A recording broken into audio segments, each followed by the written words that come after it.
What you are about to hear was never meant to survive into an age of comfort. It was classified as dangerous long before the word dangerous meant liability or lawsuits.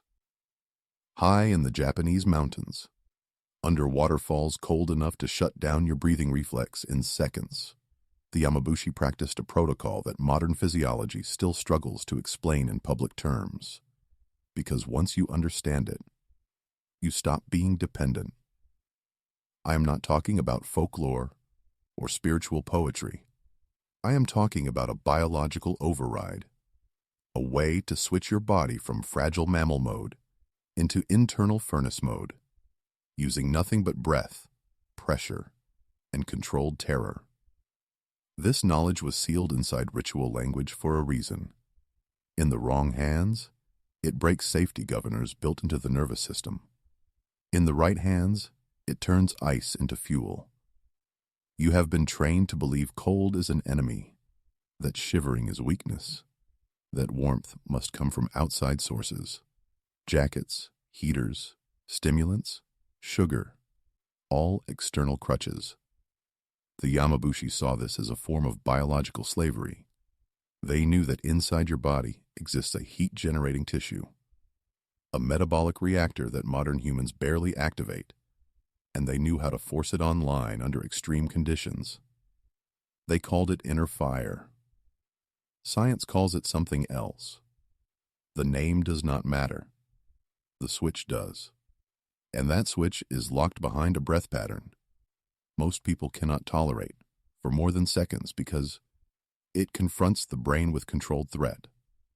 I am warning you now because this is not a meditation for relaxation.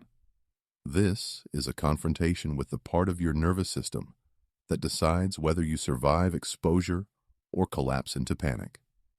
When icy water hits your neck and spine, your brain screams that you are dying. The Yamabushi did not silence that scream. They used it. They wrote it. They compressed breath, spine, and intention into a single command that forced the body to generate heat from within. No visualization, no comfort, just precise control. If this sounds forbidden, it should. Because once you realize your body was designed to do this, you cannot unlearn it. And once you feel heat rise and cold, that should paralyze you. The illusion of your limitations begins to crack. This is where the decoding begins. Look at your current condition honestly, because this is where the danger actually lives. You get cold easily. Your hands and feet lose warmth first. Your breathing becomes shallow under stress. Your mind races when your body feels threatened. You call this normal. The Yamabushi would call it a nervous system, trapped in permanent defense mode, incapable of generating internal stability. This is not a moral failure. It is conditioning. Modern life has trained your biology to outsource regulation, so when the environment turns hostile, your system collapses instead of adapting. Cold exposure reveals this weakness instantly. The moment temperature drops, your breath tightens, your shoulders rise, your jaw locks. That is not just discomfort.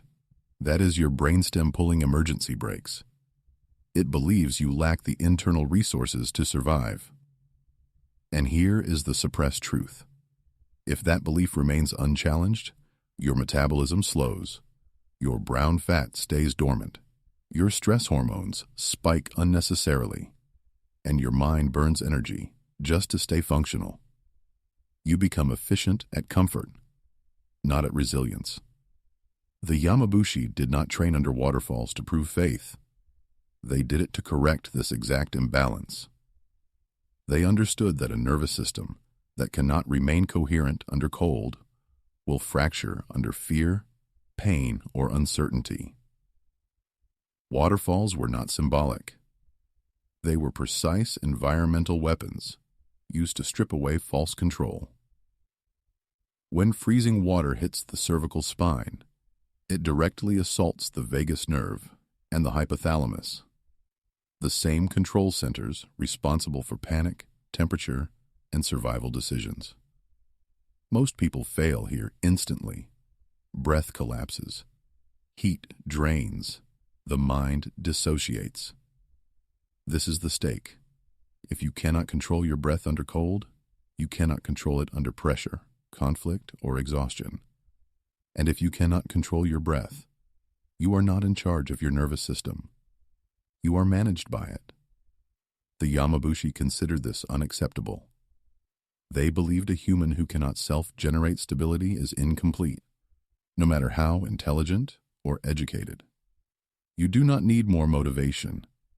You need access to a mechanism that modern life has numbed. That mechanism is still inside you, but it will not respond to comfort or affirmation. It responds only to precise stress correctly applied. This protocol exists because doing nothing is already costing you more than you realize. Now we decode what was hidden behind ritual language, because mystery was never the mechanism, it was the camouflage. The Yamabushi's so-called inner fire was not magic, and it was not belief. It was a deliberate hijacking of thermoregulation at the cellular level. Modern physiology finally has the words for it, but still hesitates to connect them out loud. Brown adipose tissue, mitochondria, norepinephrine, the hypothalamus. These are not metaphors. They are switches, and breath is the hand that flips them. Inside your body exists a type of fat whose sole purpose is heat production, not movement, not storage. Heat. Brown fat is packed with mitochondria, and those mitochondria can be forced into an inefficient mode where energy is deliberately wasted as warmth instead of stored as fuel. This process is called uncoupling. The Yamabushi never used that word, but they mastered the trigger. Cold alone is not enough. Cold without control creates panic, vasoconstriction, and shutdown. Cold with the correct breathing pattern floods the system with norepinephrine, the same chemical your body releases in extreme alertness. That chemical is the ignition fluid for brown fat. Here is the critical insight most people miss. The breath pattern comes first, not after. The Yamabushi did not wait for the cold to hit and then react. They entered the waterfall already breathing in, a way that signaled to the brain, do not shut down. Generate. Short, pressurized nasal inhalations, prolonged, forceful exhalations, abdominal compression synchronized with spinal alignment. This combination spikes carbon dioxide tolerance while keeping oxygen delivery controlled. To the brainstem, this feels like danger without suffocation. That distinction matters. It tells the hypothalamus to adapt instead of abort. Think of it like this. Panic is a fire alarm that shuts down the building. Inner fire is rerouting power to emergency generators. Same threat signal. Completely different outcome. The waterfall becomes a neurological amplifier, not the cause. The real work is happening in the breath, forcing the vagus nerve and sympathetic system into a rare state of simultaneous activation and control. That state is uncomfortable. It is intense. It is exactly why this protocol was hidden behind ascetic discipline instead of taught casually. Once this mechanism is engaged, heat generation is no longer psychological. It is measurable. Skin temperature rises. Core temperature stabilizes. Shivering stops not because you tolerate the cold, but because your cells are actively producing warmth. This is not resilience theater. This is biology responding to a command it has not heard in generations. This is where most people get hurt. Not physically at first, but neurologically, because they misunderstand the role of breath. Breath is not oxygen delivery here. That assumption is what makes cold exposure dangerous for untrained bodies. Breath, in this protocol, is a pressure system, a signaling language spoken directly to the brainstem. The Yamabushi treated breathing the way an engineer treats valves and pistons. Every inhale increased internal pressure. Every exhale locked it in place. Nothing was passive. When cold water strikes your body, your reflex is to gasp. That gasp is catastrophic. It spikes sympathetic panic without control and collapses vagal tone. The Yamabushi reversed this reflex before exposure. They trained nasal breathing only, because the nose is not just an airway, it is a regulator. Nasal breathing slows airflow, increases nitric oxide, and forces the diaphragm to work under resistance. This resistance is critical. It creates internal compression that stabilizes the spine and protects the heart rate from chaotic spikes. The abdomen is the second lock. The lower belly is gently but firmly drawn inward and upward, not sucked in, compressed. This creates intra-abdominal pressure that anchors the diaphragm and prevents breath from collapsing upward into the chest. Chest breathing under cold equals panic. Abdominal compression equals command. The Yamabushi combined this with subtle spinal tension, elongating the neck and stacking the vertebrae so the cold water struck a body that was structurally unified, not segmented. Structure determines signal clarity. Mentally, there is no imagery of warmth. That is a modern misunderstanding. Visualization dilutes the signal. Instead, attention is placed on pressure, rhythm, and continuity. You are not calming yourself. You are holding a line. The breath becomes short, sharp on the inhale, long and forceful on the exhale, like pumping air into a forge while controlling the exhaust. Carbon dioxide rises slightly. The brain dislikes this. That discomfort is the gate. Past it, the vagus nerve stops oscillating between panic and collapse and locks into a controlled stress state. This is why chanting existed. Not for spirituality, but for rhythm enforcement. Sound locks breath into tempo. Tempo locks nerves into predictability. Predictability under threat is what convinces the hypothalamus to generate heat instead of shutting systems down. Miss this, and cold exposure becomes trauma. Master this, and cold becomes instruction. Now we translate everything into a protocol, because without structure, this knowledge becomes reckless curiosity. The Yamabushi did not improvise. They followed sequence with almost obsessive discipline, because sequence is what keeps the nervous system from spiraling. Preparation always began before contact with cold. The body was warmed slightly, not to comfort, but to establish circulation. The breath was already under control before exposure. If your breath is not steady before cold, you abort. There is no heroism here. Entering cold while already dysregulated teaches the wrong lesson to the nervous system. Posture comes next. Feet grounded, knees unlocked, pelvis neutral. The spine is lengthened upward, not rigid, but organized. The neck is extended as if suspended from above, because compression at the cervical spine distorts vagal signaling. Hands are relaxed, jaw unclenched, tongue resting on the roof of the mouth. These details seem small, but they determine whether the signal travels cleanly or fragments. The Yamabushi treated the body like a single column because cold exploits weakness at the joints first. Breathing begins before contact.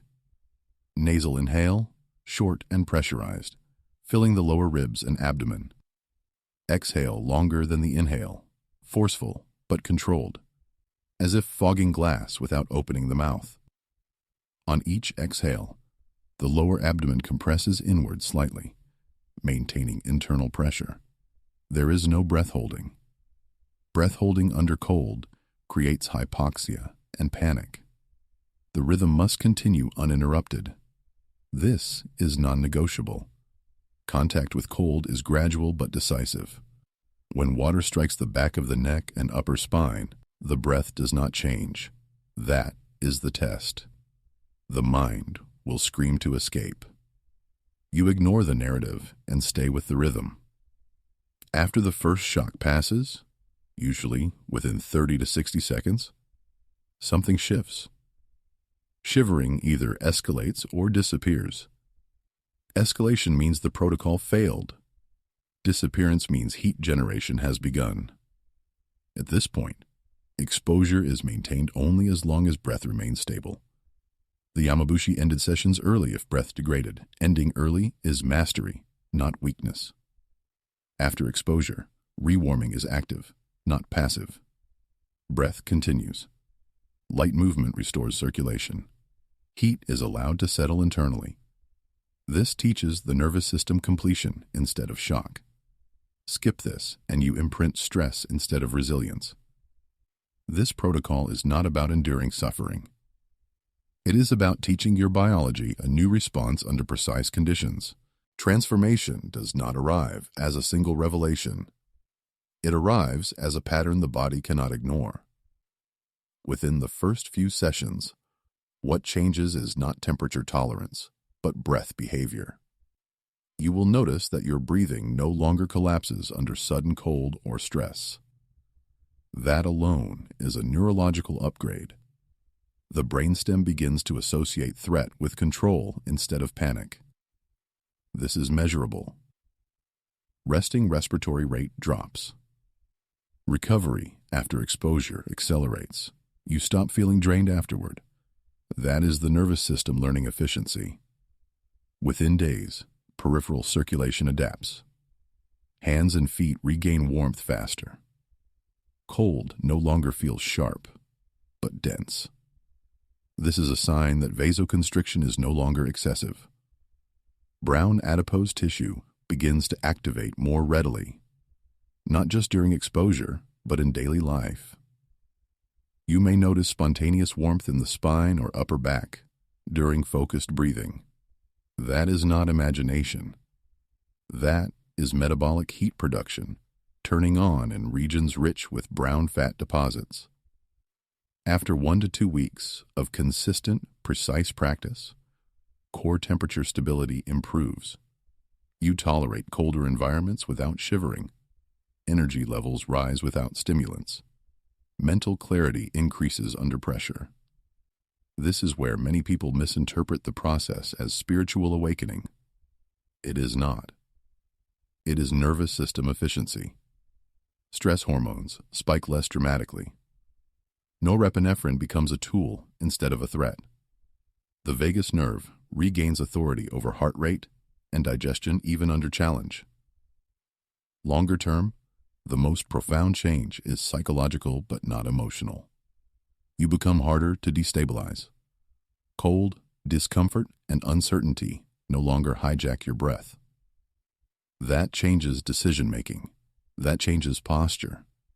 That changes presence. The Yamabushi valued this above heat itself. Inner fire was proof that the nervous system could be trained, not coddled. These changes persist only if precision is maintained. Sloppy practice erodes gains quickly. This protocol rewards discipline and punishes ego. This is where I stop explaining and start warning you directly. This protocol does not care about your curiosity, your aesthetics, or your desire to feel special. It responds only to precision and restraint. The Yamabushi were not thrill seekers. They were guardians of a line that, once crossed carelessly, creates damage instead of power. Cold exposure, combined with breath control, can rewire your nervous system upward or fracture it downward. The difference is discipline. That is why this was never taught openly. Not because it was mystical, but because it is unforgiving. If you approach this with ego, chasing extremes, extending exposure to prove something, you will teach your body chaos. If you ignore breath degradation, you will imprint panic deeper, not dissolve it. If you skip recovery, you will confuse stress with strength. This is not a hack. It is a contract. The body gives you internal fire only if you demonstrate control under threat. Break the terms, and the system shuts you out. The challenge is simple and brutal. Can you maintain structure when every instinct demands collapse? Can you end a session early without pride interfering? Can you treat restraint as mastery? Most people cannot. That is why most people will never access this capacity, even though it sits dormant inside them. Comfort culture has erased the patience required for protocols like this. You now know that warmth does not come from outside first. It comes from command. The Yamabushi stood under icy waterfalls not to become superhuman, but to remain complete humans in an indifferent environment. You must decide whether this knowledge remains information or becomes practice. Once you begin correctly, there is no pretending ignorance again. Your nervous system will know what it is capable of. The only remaining question is whether you are willing to meet it with the same discipline they did.